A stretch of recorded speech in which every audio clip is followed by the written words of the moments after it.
اچھا، کبھی یہ خیال آیا ہے کہ بڑی بڑی کمپنیاں یہ کیسے جان لیتی ہیں کہ لوگوں کو کیا پسند آئے گا، یا موسم کی پیشن گوئیاں اتنی ٹھیک کیسے ہو جاتی ہیں؟ ان سب کا جواب ڈیٹا کی ایک بہت ہی دلچسپ دنیا میں چھپا ہوا ہے۔ تو آج ہم اسی سفر پر نکل رہے ہیں، یہ سمجھنے کے لیے کہ معلومات کے اس شور بھرے سمندر سے کام کی باتیں یعنی بصیرت کیسے نکالی جاتی ہیں۔ تو سب سے بنیادی سوال یہی ہے کہ اس ڈیٹا کے انبار میں ہم حقیقت تک پہنچتے کیسے ہیں؟ تو بس یہیں سے شماریات یعنی اسٹیٹسٹکس میدان میں آتی ہے۔ اور نہیں، یہ کوئی جادو نہیں ہے، بلکہ یہ ایسے زبردست ٹولز کا ایک سیٹ ہے جو ہمیں پیٹرن دیکھنے، اندازے لگانے اور پہلے سے بہتر فیصلے کرنے میں مدد دیتا ہے۔ ذرا سوچیں کہ ایک بہت ہی شور والے کمرے میں کسی سے بات کرنے کی کوشش ہو رہی ہو۔ آس پاس کی جتنی بھی آوازیں ہیں وہ سب شور ہیں۔ اصل کام یہ ہے کہ اس شور میں سے اس ایک اہم آواز یعنی سگنل کو پکڑا جائے۔ ڈیٹا کی دنیا جناب بالکل ایسی ہی ہے۔ شماریات میں آبادی یا پاپولیشن کا مطلب وہ پورا کا پورا گروپ ہے جس کے بارے میں ہم جاننا چاہتے ہیں۔ یہ ملک کے سارے ووٹرز بھی ہو سکتے ہیں یا کسی فیکٹری میں بننے والا ہر ایک بلب بھی۔ لیکن ایک لمحے کو سوچیں، کیا یہ ممکن ہے کہ ہر ایک ووٹر سے بات کی جائے یا ہر ایک بلب کو ٹیسٹ کیا جائے؟ نہیں، یہ بہت مہنگا، بہت زیادہ وقت لینے والا اور اکثر تو بالکل ناممکن کام ہے۔ تو سوال یہ اٹھتا ہے کہ اگر ہم پورے گروپ کو نہیں دیکھ سکتے تو پھر اس کے بارے میں کچھ جانیں گے کیسے؟ اس کا جواب بڑا حیران کن ہے۔ وہ یہ کہ بظاہر بے ترتیب نظر آنے والے ڈیٹا میں بھی اکثر ایک چھپا ہوا قابل اعتماد پیٹرن موجود ہوتا ہے۔ چلیں اسی پیٹرن سے پردہ اٹھاتے ہیں۔ اس پیٹرن کو کہتے ہیں نارمل ڈسٹریبیوشن یا زیادہ مشہور نام بیل کرو، اور یہ شماریات کے سب سے طاقتور آئیڈیاز میں سے ایک ہیں۔ کیوں؟ کیونکہ قدرت اور معاشرے میں بہت سی چیزیں لوگوں کے قد سے لے کر امتحان کے نمبروں تک اسی گھنٹی کی شکل کی پیروی کرتی ہیں، اور اگر ہمیں یہ پتہ چل جائے کہ ہمارا ڈیٹا اس پیٹرن پر چل رہا ہے تو ہم حیران کن حد تک درست اندازے لگا سکتے ہیں۔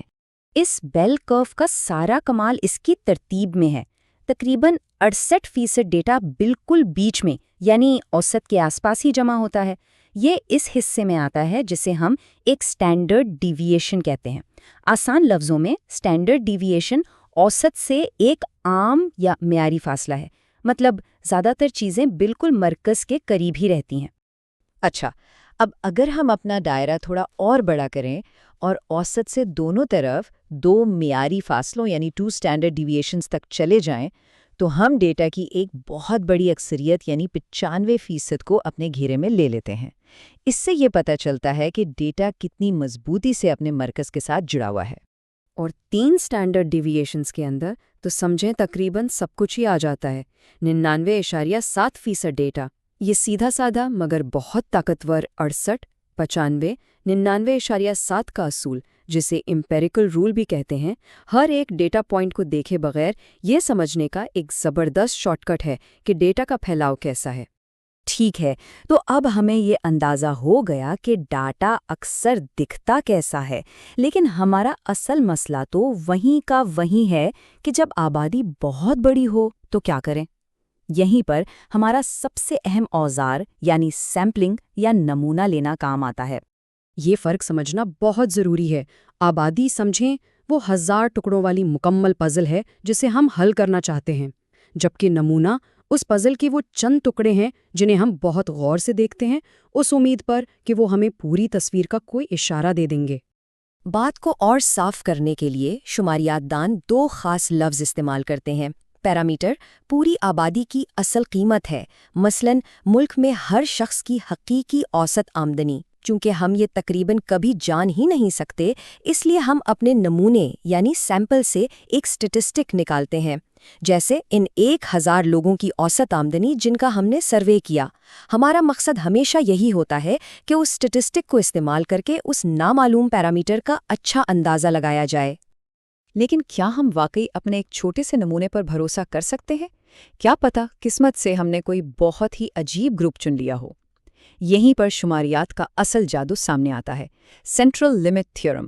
یہ ایک کمال کی بات کہتا ہے کہ چاہے اصل آبادی بیل کرو جیسی نہ بھی ہو، اگر آپ اس میں سے بہت سارے نمونے لیں اور ان کے اوسط کو دیکھیں تو وہ اوسط ہمیشہ ایک بہترین بیل کرو بنائیں گے۔ یہی وہ چیز ہے جو ہمیں یہ ریاضیاتی اعتماد دیتی ہے کہ ہمارا ایک نمونہ غالباً پوری آبادی کی ایک بہت اچھی نمائندگی کر رہا ہے۔ تو اب ہمارے پاس اپنا نمونہ بھی ہے اور سینٹرل لمٹ تھیورم کا دیا ہوا اعتماد بھی۔ اب اگلا منطقی قدم کیا ہے؟ پوری آبادی کے بارے میں ایک پڑھا لکھا اندازہ یا تخمینہ لگانا۔ تخمینہ لگانا ہی دراصل ہمارے کام کا مرکز ہے۔ ہم نے اپنے 1000 لوگوں کے نمونے سے اوسط آمدنی نکالی، اب ہم اس نمبر کو استعمال کر کے پورے ملک کی اوسط آمدنی کے بارے میں ایک باخبر بیان دینا چاہتے ہیں، یعنی چھوٹے سے بڑے کا نتیجہ نکال رہے ہیں۔ لیکن شماریات دان ایماندار لوگ ہوتے ہیں، وہ جانتے ہیں کہ صرف ایک نمبر کا اندازہ تقریباً ہمیشہ ہی تھوڑا بہت غلط ہوگا، اس لیے وہ اعتماد کا وقفہ یا کانفیڈنس انٹرول بناتے ہیں۔ یہ ایک رینج ہوتی ہے، جیسے یہ کہنا کہ اصل اوسط 45,000 اور 55,000 کے درمیان ہے۔ اس سے وہ یہ کہہ رہے ہوتے ہیں کہ ہمیں 95% یقین ہے کہ اصل قیمت اسی رینج میں کہیں موجود ہے۔ اور یہ یقین کہاں سے آتا ہے؟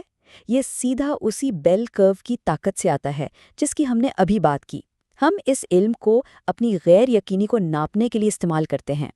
اچھا، اب ہم صرف ایک قیمت کا اندازہ لگانے سے بھی ایک قدم آگے بڑھتے ہیں اور ایک اور بھی طاقتور کام کی طرف جاتے ہیں، دنیا کے بارے میں کسی خاص دعوے یا مفروضے کو ٹیسٹ کرنا۔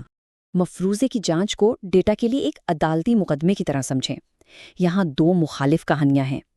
ایک ہے نل مفروضہ یا نل ہائپوتھیسس، جو کہ موجودہ صورتحال ہے، یعنی بے گناہ جب تک جرم ثابت نہ ہو۔ مثال کے طور پر اس نئی دوا کا کوئی اثر نہیں۔ اور دوسری طرف ہے متبادل مفروضہ یا آلٹرنیٹیو ہائپوتھیسس۔ یہ وہ نیا دلچسپ دعویٰ ہے جسے پرکھا جا رہا ہے۔ یہ دوا واقعی کام کرتی ہے۔ ہمارا کام ہے ڈیٹا یعنی ثبوت کو دیکھنا اور یہ فیصلہ کرنا کہ کیا موجودہ صورتحال کو رد کرنے کے لیے کافی ثبوت موجود ہیں۔ اور بالکل ایک عدالت کی طرح یہاں بھی غلطیاں ہو سکتی ہیں۔ ٹائپ 1 ایرر ایک غلط علام ہے۔ یہ کسی بے گناہ کو جیل بھیجنے جیسا ہے، یعنی نل مفروضے کو مسترد کر دیا جبکہ وہ سچ تھا۔ ایک ایسا اثر نظر آیا جو حقیقت میں تھا ہی نہیں۔ ٹائپ 2 ایرر ایک کھویا ہوا موقع ہے۔ یہ کسی مجرم کو آزاد چھوڑنے جیسا ہے، یعنی نل مفروضے کو مسترد نہیں کر سکے جبکہ وہ غلط تھا۔ اثر تو حقیقی تھا لیکن ہمارا ٹیسٹ اسے پکڑ نہیں سکا۔ ابھی تک ہم ایک وقت میں صرف ایک چیز کو دیکھ رہے تھے، جیسے قد یا آمدنی، لیکن اصل دنیا تو رابطوں سے بھری ہوئی ہے۔ کیا دو چیزیں ایک ساتھ چلتی ہیں؟ کیا ایک چیز دوسری پر اثر ڈالتی ہے؟ یہ سوال ہمیں چھپے ہوئے رشتوں کی دلچسپ دنیا میں لے جاتا ہے۔ کوریلیشن یا باہمی تعلق صرف یہ بتاتا ہے کہ کیا دو چیزیں آپس میں جڑی ہوئی ہیں اور کیسے۔ مثال کے طور پر جیسے جیسے باہر کا درجہ حرارت بڑھتا ہے، کیا آئس کریم کی فروخت بھی بڑھتی ہے؟ کوریلیشن ہمیں اس تعلق کی مضبوطی اور سمت بتانے کے لیے ایک نمبر دیتا ہے۔ مثبت کوریلیشن کا مطلب سیدھا سا ہے کہ دونوں چیزیں ایک ہی سمت میں جا رہی ہیں۔ جیسے جیسے پڑھائی کے گھنٹے بڑھتے ہیں ویسے ویسے امتحان میں نمبر بھی بڑھتے ہیں، ایک چیز اوپر تو دوسری بھی اوپر۔ منفی کوریلیشن میں دونوں چیزیں الٹی سمتوں میں جاتی ہیں۔ مثال کے طور پر جیسے جیسے ٹی وی دیکھنے کا وقت بڑھتا ہے، ورزش کا وقت کم ہوتا جاتا ہے، ایک چیز اوپر تو دوسری نیچے۔ اور ظاہر ہے کبھی کبھی دو چیزوں کے بیچ کوئی تعلق نہیں ہوتا، کسی کے جوتے کا سائز اور اس کی ذہانت کا آپس میں کوئی لینا دینا نہیں۔ لیکن یہیں پر شماریات کا سب سے بڑا، سب سے اہم اصول سامنے آتا ہے کہ اگر دو چیزوں میں گہرا تعلق ہو بھی تو اس کا یہ مطلب ہرگز نہیں کہ ایک چیز دوسرے کی وجہ بن رہی ہے۔ یہ ایک کلاسک غلط فہمی ہے جس سے بچنا بہت ضروری ہے۔ اور یہ ہمیں اپنے آخری اور سب سے اہم سبق پر لاتا ہے۔ شماریات ہمیں کوئی حتمی سچائی نہیں دیتی، یہ ہمیں امکانات بتاتی ہے۔